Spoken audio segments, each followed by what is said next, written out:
طرح کہ deputy chairman اس وقت اڈیالہ جیل میں ہے اور چیئرمین جو ہے وہ گرفتار ہو چکے ہیں، تو اس کو اس بیان کس نظر سے دیکھتے ہیں؟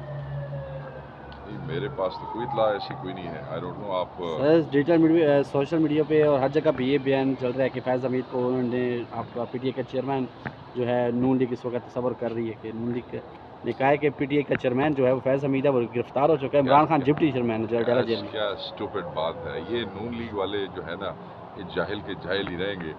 میں تو یہ سوچ رہا تھا کہ کافی عرصہ گزر گیا ہے، شاید کوئی انہیں تھوڑی سی عقل آ گئی ہو. اس قسم کی بےہودہ گفتگو کا کوئی فائدہ نہیں ہے. ہم آلریڈی کہہ چکے ہیں کہ فیض حمید صاحب کی گرفتاری ایک ادارے کا انٹرنل معاملہ ہے، اور اگر اس کے علاوہ کوئی معاملہ ہے جو نون لیگ والے کہہ رہے ہیں تو اس پہ پی ٹی آئی کا واضح موقف آ چکا ہے کہ آپ جوڈیشل کمیشن بنائیں اور دودھ کا دودھ اور پانی کا پانی ہو جائے گا.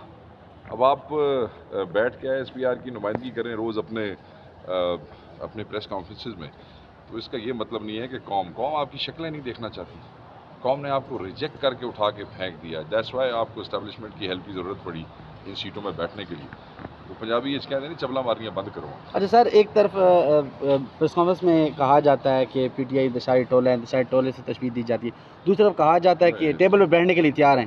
یہ دو طرف موقف کس چیز کی نشاندہی کر رہے ہیں؟ پاکستانی قوم کی عقل کے اوپر سوالیہ نشان ڈالنے کی کوشش کر رہے ہیں کہ پاکستان کی قوم کو یہ نہیں پتہ کہ انتشاری کون ہے اور امن پھیلانے والے کون ہیں. کروڑا ووٹ انہوں نے عمران خان کی تصویر پہ اس کے امیدواروں کو دے دیے. یہ قوم جب آپ کو ووٹ دے تو سمجھدار ہے، اور جس وقت عمران خان کے امیدواروں کو ووٹ دے تو انتشاری ہے. Are you stupid?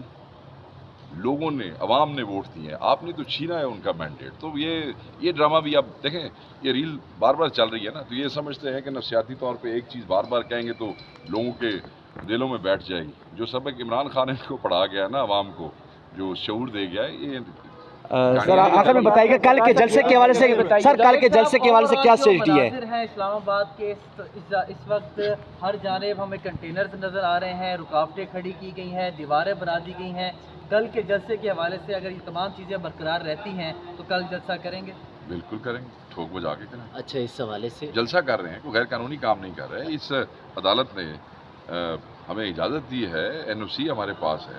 اس تو بعد اگر جو کوئی رکاوٹ کرتا ہے تو عدالت کے فیصلے کی وہ کر رہا ہے نا، بے عزتی کر رہا ہے. ہمارا تو ہم تو کریں گے، ہم تو آئیں گے. اچھا شیخ وقاص اکرم صاحب، ایسا لگتا ہے کہ پی ٹی آئی کے لیے انسانی حقوق صرف ان کے بندوں کو اٹھانا، کوئی خرابی پیدا ہونا یا پھر انصاف نہ ملنا ہے.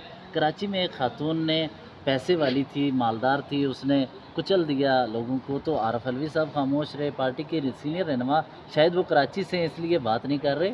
کیا وجہ ہے اس کی؟ انصاف عام شہری کے لیے بھی تو انصاف برابر ہونا چاہیے، اس کے لیے بھی اسی طرح آواز اٹھائی جائے. آپ کے سوشل میڈیا نے سے مجھے پتہ چلا، میں نے تو بڑے چینلز پہ بھی کوئی نہیں دیکھا اس کا خاص، صرف سوشل میڈیا والوں کی یا آپ یوٹیوب والوں کی مہربانی ہے جن کی وجہ سے.